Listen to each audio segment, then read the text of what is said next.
Hey guys, and welcome back. I'm Rachel O'Leary, and last week I showed you my 20-gallon long blackwater aquarium that has become colonized with algae that I lovingly referred to as my algaescape and talked about embracing your algae. Now this video garnered a lot of questions down in the comments, so I've written some of them down. And while I'm doing maintenance on that aquarium today, I thought I would address some of the questions you guys asked down in the comments section. Now, I read every comment, but I know all of you don't read every comment on my videos, so I thought I would take this opportunity to freshen up the substrate, add a few more botanicals, answer your questions, and then feed the fish again. Let's get started. Now, the overwhelming response to this aquarium was really positive. So I'm just going to show you sort of what I do to keep on top of this algae so it doesn't go too bonkers. I do weekly water changes, starting my siphon with this little squeeze tube. And I do remove a fair amount of the compromised substrate. Not all of it though, because it really doesn't bother me. Just enough so that it doesn't completely overtake it. And then if I need to, I keep extra bags of substrate around so that I can freshen it up. So I go around and I vacuum the surface of the entire aquarium, sometimes removing pieces of really old botanical. Now you guys know I set this aquarium up, I think it was about 8 months ago, and some of the botanicals in here have degraded and disappeared, but quite a lot of the ones that I chose are particularly long-lived, so they are still intact. Now, you guys asked a lot of smart questions down in the comments, so I've written them down and I'm going to try and answer them as we do our maintenance on this aquarium. Now, Tony Pepper asked, have I tried feeding less often? And the short answer is no, and that's for a few reasons. One is that I feed primarily live and frozen food in this aquarium, as I really wanted to condition those bettas to get into the mood. Now, of course, I hadn't seen them for the entire time they were in here, so that made it a bit tricky. It's possible I was overfeeding some, which led to part of the imbalance in this aquarium. Several of you asked if I thought it was caused from the botanicals, and I really don't. I think what happened here is I used a really nutrient-rich substrate, quite a bit of light, and very slow-growing plants. That being said, I think it's kind of a perfect imbalance because I like how it looks. So you can see here I've removed a lot of the compromised substrate. SDK asked, how are my plants not affected by it? Well, I think one reason they're not affected by it is because if I see any that are affected, like this inhabitants leaf, I simply pinch them off. And by doing this, it gives the plants a better chance at growing well to outcompete the algae.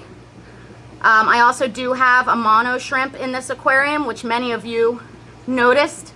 In fact, quite a lot of you, Rick W, Ben, Cinnamon Girl 1, asked if my shrimp are always this hyper, and the answer is no. The big female in here had just molted, and it made all the amano shrimp go bonkers.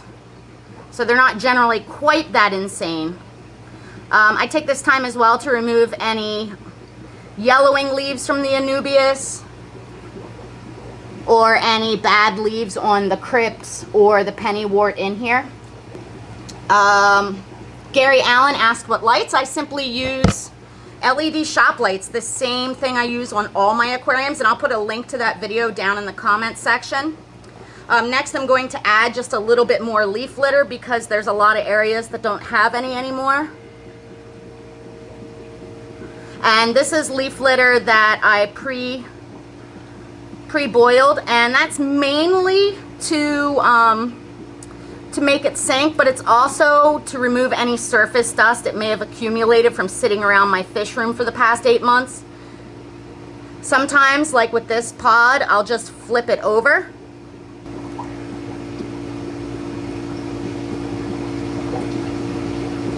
Kim S asked if I'm going to continue the rooibos, and yes, I actually do it every time I do a water change, which I'll show you here shortly. I have my container of tinted water, which is just boiled tea that I've let cool down, and then I pour it into the aquarium.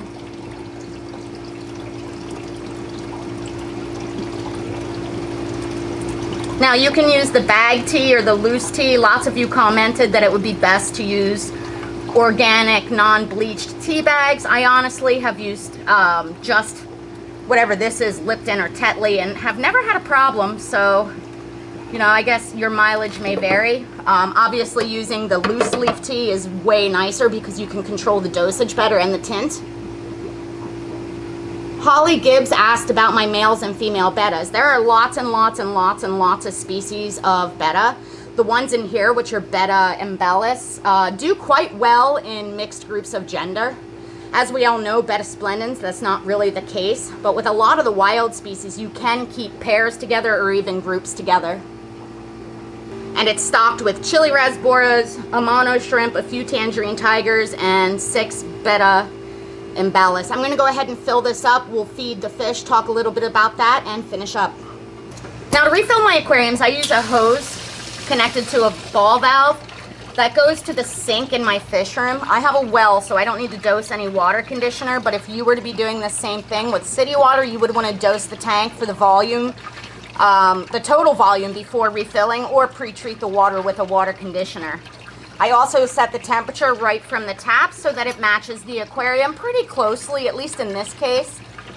Depending on what time of the year it is, I don't worry about that as much, but with these particular small sensitive fish, I do want to make sure I'm matching that temperature.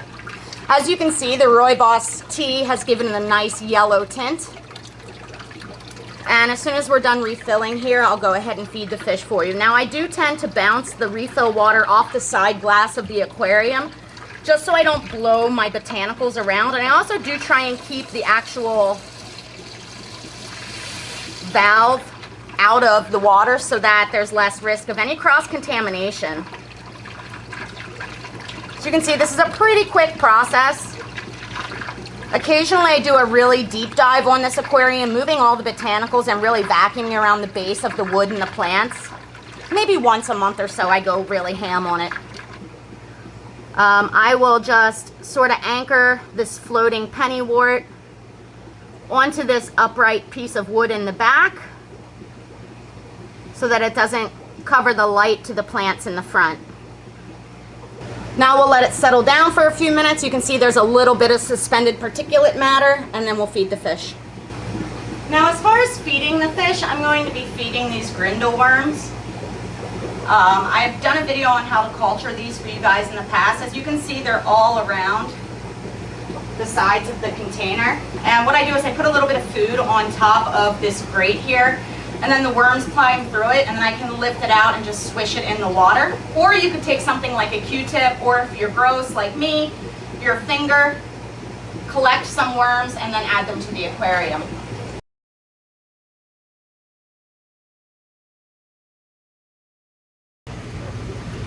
Now this camera does color correct some, so this tank doesn't look nearly as dark on camera as it does in person, but you can still see it has a significant amount of tint.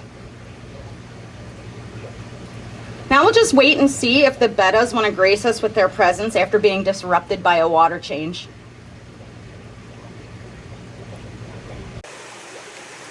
Now, as to be expected, the wild bettas are being pretty elusive because of the disruption to their habitat, but you can see that the amano shrimp and the chili rasboras are completely unfazed. As always, thank you guys for the continued support. I really enjoy getting your questions and comments on all of these videos, and I also really enjoy when you tag me on your projects and aquariums and fish pictures on Instagram. I have quite a few things coming up in the upcoming weeks. I've set up a few more fish room tours. I have some products I want to look over. I'm hosting a Planet Aquarium Club here at the house, and I am also going to be moving the hill stream, and I'm doing some projects around my home and yard to increase the reach of my hobby. So make sure you're subscribed with that notification bell on so you don't miss any of those upcoming videos. Now I probably could cut out any prepared foods, which may help in this sense.